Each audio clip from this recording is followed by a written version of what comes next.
Hello மக்களே, கேமராவில் பதிவான சில அனிமல்ஸோட புத்திசாலித்தனத்தை பத்தி நாம இந்த வீடியோல பார்க்கலாம். நம்பர் 4, இந்த பூனையை கூண்டுக்குள்ள அடைச்சு வச்சிருக்காங்க. அது அங்கிருந்து வெளியே வர்றதுக்காக அறிவாளித்தனமா மனிதர்கள் எப்படி உள்ள இருந்து லாக்க ஓபன் பண்ணுவாங்களோ அதே மாதிரி கையால மெதுவா தடவி தடவி ஓபன் பண்ணி வெளியே வருது பாருங்க. நம்பர் 3, இங்க ஒரு கரடி மெதுவா நடந்து வந்து எவ்வளவு அழகா அதோட கார் கதவை ஓபன் பண்ற மாதிரி பயப்படாம தைரியமா ஓபன் பண்ணி உள்ள போய் அதுக்கு தேவையானதை எடுத்துட்டு எதுவுமே பண்ணாத மாதிரி ஜாலியா நடந்து போகுது.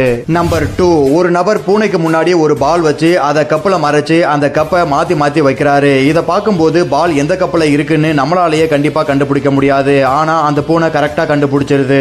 நம்பர் 1, இங்க 4 நீர்நாய்கள் சேர்ந்து சூப்பரா வாலிபால் விளையாடுது. பாலை கரெக்டா பிடிச்சி பாஸ் பண்றதை பார்க்கும்போது விலங்குகளுக்கு இவ்வளவு அறிவு இருக்கான்னு நம்மளையே ஆச்சரியப்பட வச்சிருக்கு. அதுவும் கடைசியா ஒரு ஷாட் அடிச்சது செம சூப்பர். எங்களுக்கும் அறிவு இருக்குன்னு அற்புதமா வெளிப்படுத்தின இந்த அனிமல்ஸோட அதிபுத்திசாலித்தனம் உங்களுக்கு பிடிச்சிருந்தா வீடியோக்கு ஒரு லைக் போட்டு நம்ம சேனலை சப்ஸ்கிரைப் பண்ணிடுங்க.